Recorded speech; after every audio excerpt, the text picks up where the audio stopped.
শহীদ হয়েছে, কেউ আহত হয়েছে। আপনি কি করেছেন? আপনাকে বসিয়ে দেওয়ার মানে এই নয় যে আপনি আওয়ামী লীগকে নিষিদ্ধ করার প্রশ্নে চুপ করে বসে থাকবেন, আবার আওয়ামী লীগের পক্ষে অবস্থান নেবেন। এই কারণেই আজকের আপনাদের বিরুদ্ধে কথা বলতে হচ্ছে। আপনি পদত্যাগ করুন যদি আপনার বুকে সাহস থেকে থাকে। আসিফ নজরুল, আপনি এখন পদত্যাগ করুন, জনগণকে জানিয়ে দিন যে আপনার পক্ষে সম্ভব না। আওয়ামী লীগ নিষিদ্ধের প্রশ্নে আপনারা তালবাহনা করেন, আওয়ামী লীগের বিচার প্রশ্নে আপনারা তালবাহনা করেন। আপনারা আসছেন ভারতের দায়িত্ব পালন করতে, আপনারা আসছেন ভিনদেশি তাবেদারদের নিজস্ব কোনো এজেন্ডা বাস্তবায়ন করতে।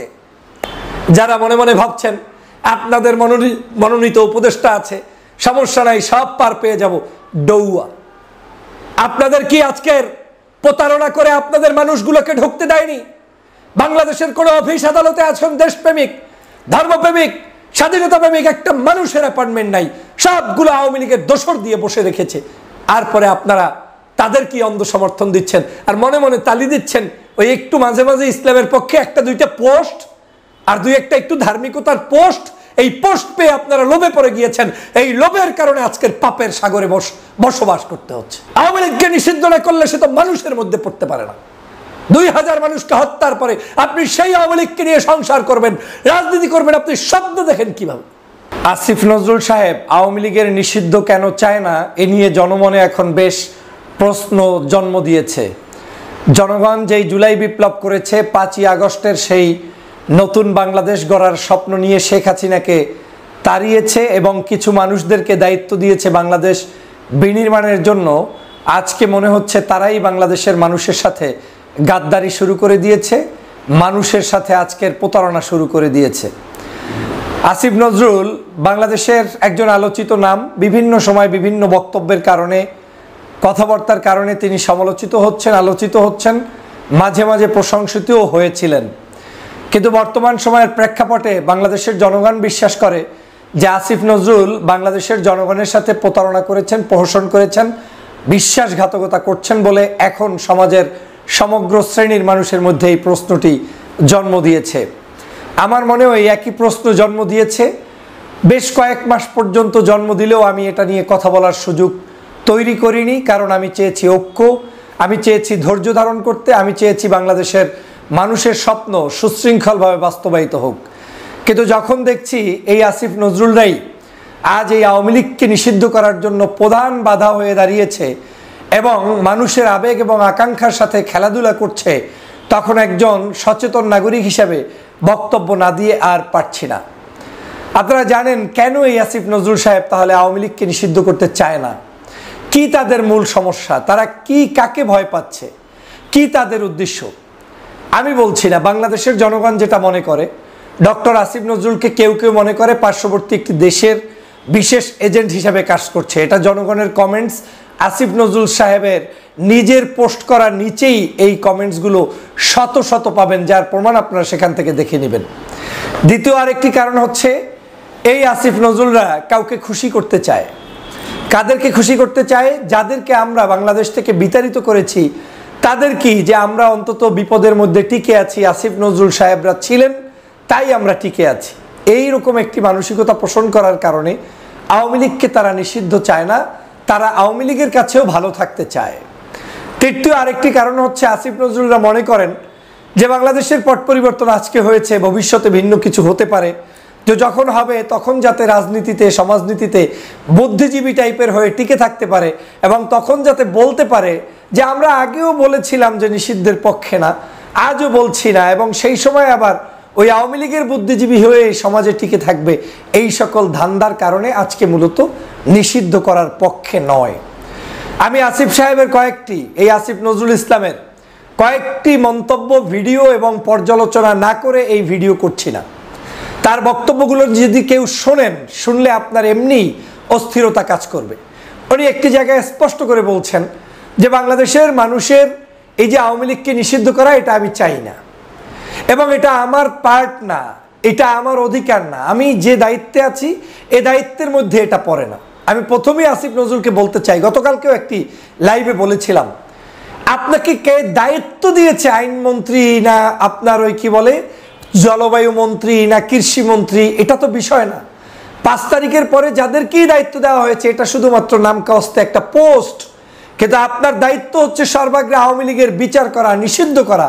আর আপনি যখন বলেন আইনমন্ত্রী হয়ে যে এটা আমার দায়িত্বের মধ্যে পড়ে না, তো কার দায়িত্বের মধ্যে পড়ে? মানুষকে ধান্দাবাজি ভুগিচুগি দেওয়ার তো একটা লিমিট থাকবে। আবার সেগুলো ফেসবুকে পোস্ট করে জাহের করতে চান যে এটা আমার দায়িত্বের মধ্যে পড়ে না, আমাকে কেউ কেউ দোষারোপ করছে।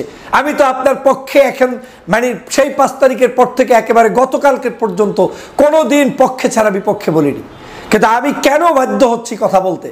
যখন দেখছি আপনার এই পোস্টগুলো বাংলাদেশের মানুষকে ভিন্ন মেসেজ দিচ্ছে এবং ভুল মেসেজ দিচ্ছে, তখন মনে হচ্ছে এই সত্য কথা বলে দেওয়া দরকার।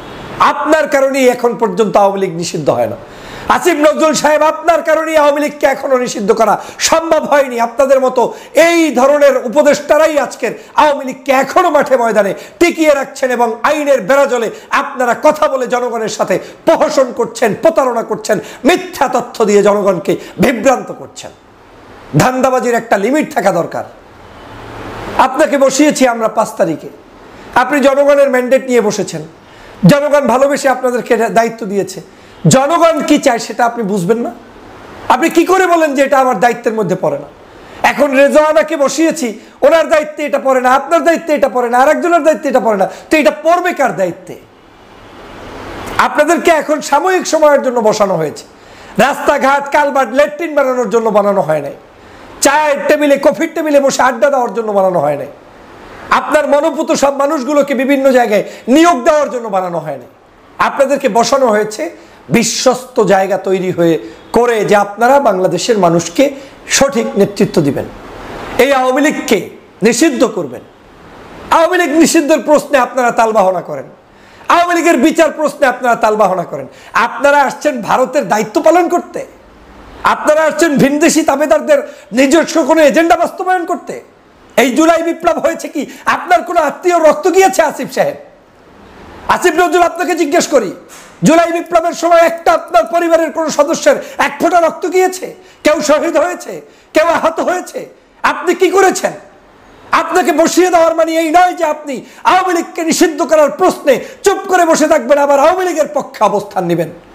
এই কারণেই আজকে আপনাদের বিরুদ্ধে কথা বলতে হচ্ছে। আপনি পদত্যাগ করুন যদি আপনার বুকে সাহস থেকে থাকে। আসিফ নজরুল, আপনি এখন পদত্যাগ করুন, জনগণকে জানিয়ে দিন যে আপনার পক্ষে সম্ভব না। আমাদের লোকের অভাব নেই। প্রতারণা করছেন জনগণের সাথে, মানুষের সাথে, মুক্তিযোদ্ধাদের সাথে, জুলাই বিপ্লবের শহীদদের সাথে, এবং যারা মৃত্যুবরণ করেছে তাদের সাথে, যারা আহত হয়েছে তাদের সাথে। জবাব দিবেন কি? সব দিক খুশি রাখতে চাচ্ছেন তো? সব দিক খুশি রেখে বিশাল কিছু অর্জন করতে পারবেন না। একটি আদর্শ নিয়ে চলুন। এই কারণেই আমি এই সকল বুদ্ধিজীবী টুদ্ধিজীবী দেখতে পারি না, আমার শরীরের মধ্যে জমে না। বাংলাদেশে কিছু বুদ্ধিজীবী আছে, তাদের মূল কাজ হচ্ছে যার 5টা ভোট নাই, 2টা ভোট নাই, ব্যানার ধরার পার্টি নাই, সেই সব মানুষদেরকে বাতাস দেয়। আর যারা মূলত দেশের জন্য, স্বাধীনতার জন্য লড়াই করে, সংগ্রাম করে, তাদেরকে মার্কাটা পর্যন্ত দেয় না, তাদেরকে মেয়রটা পর্যন্ত ঘোষণা করতে পারে না, তাদেরকে আপনার সুন্দরভাবে মূল্যায়ন করতে পারে না, তাদের নেতাকর্মীর নামে মামলা থাকে, জেলের মধ্যে বন্দী থাকে। এই হচ্ছে এদের দ্বিচরিত্র। এরা আদতে আপনাদের কোনো বন্ধু নয়, এরা শত্রুরা বন্ধু সেজে বসে আছে শুধু আপনাদেরকে ঘায়েল করার জন্য। আজকের জাতীয় দাবিতে রূপান্তরিত হয়েছে আওয়ামী লীগ নিষিদ্ধ করো, আর আপনারা সেই দাবি নিয়ে চুপচাপ বসে আছেন। আমার স্পষ্ট আপনাকে অনেক কিছু বলার ছিল, আমি সব কথা বলতে চাই না। আমরা এখনো চাই বাংলাদেশ ঐক্যবদ্ধভাবে এগিয়ে যাক, কিন্তু আপনার এই চরিত্রের কারণে আমার সন্দেহ হচ্ছে আপনি একমাত্র কারণ যে আপনার কারণে এইগুলো হচ্ছে না। রাজনীতিবিদদেরকেও আপনারা ফুসলে দিচ্ছেন, উস্কে দিচ্ছেন। আপনাদেরকে 5 তারিখে সিদ্ধান্ত দিয়ে দেওয়া হয়েছে, কারোর সাথে আলোচনার প্রয়োজন নাই, বিনা আলোচনায় আওয়ামী লীগকে নিষিদ্ধ করবেন। এটা একটা মৌলিক দাবি, এ দাবিতে কেউ বিরুদ্ধাচরণ করতে পারে না। কিন্তু সেটাকে ঝুলিয়ে রেখে 9 মাস পর্যন্ত মূলায় ঝুলাচ্ছেন। ও মনে করছেন যে আপনাদের খোসল কেউ বুঝতেছে না, ভিতরটা কেউ জানে না। আপনার ভিতরটা এখন জাতি জেনে গিয়েছে, আমি জেনে গিয়েছি। আর পাবেন না ওই যে অন্ধভক্তি, আর পাবেন না। অন্ধভক্তির কারণে আজকের মুসলমানরা পরাজিত, বাংলার স্বাধীনতাকামী মানুষরা পরাজিত, আজকের বাংলাদেশের হিন্দু মুসলিম যারা দেশপ্রেমিক তারা আজকের পরাজিত, শুধু মানুষকে অন্ধবিশ্বাস করার কারণে। যারা মনে মনে ভাবছেন আপনাদের মনোনীত উপদেষ্টা আছে, সমস্যা নাই, সব পার পেয়ে যাব, ডৌয়া। আপনাদের কি আজকের প্রতারণা করে আপনাদের মানুষগুলোকে ঢুকতে দেয়নি? বাংলাদেশের কোন অফিস আদালতে আছেন দেশপ্রেমিক, ধর্মপ্রেমিক, স্বাধীনতা প্রেমিক একটা মানুষের অ্যাপয়েন্টমেন্ট নাই, সবগুলো আওয়ামী লীগের দোসর দিয়ে বসে রেখেছে। আর পরে আপনারা তাদের কি অন্ধ সমর্থন দিচ্ছেন আর মনে মনে তালি দিচ্ছেন? ওই একটু মাঝে মাঝে ইসলামের পক্ষে একটা দুইটা পোস্ট আর দুই একটা একটু ধার্মিকতার পোস্ট, এই পোস্ট পেয়ে আপনারা লোভে পড়ে গিয়েছেন। এই লোভের কারণে আজকের পাপের সাগরে বসবাস করতে হচ্ছে। আমাদের সাথে প্রতারণা করছে, এরা প্রতিদিন প্রতারণা করছে। আওয়ামী লীগকে নিষিদ্ধ না করলে সে তো মানুষের মধ্যে পড়তে পারে না। 2000 মানুষকে হত্যার পরে আপনি সেই আওয়ামী লীগকে নিয়ে সংসার করবেন, রাজনীতি করবেন, আপনি স্বপ্ন দেখেন কিভাবে? 50,000 মানুষকে পঙ্গু করার দেওয়ার পরে সেই আওয়ামী লীগকে নিয়ে রাজনীতি করবেন, এই স্বপ্ন আপনার ভিতরে আসে কি করে? জনতার বিবেক আজকের কোথায় গিয়ে দাঁড়িয়েছে?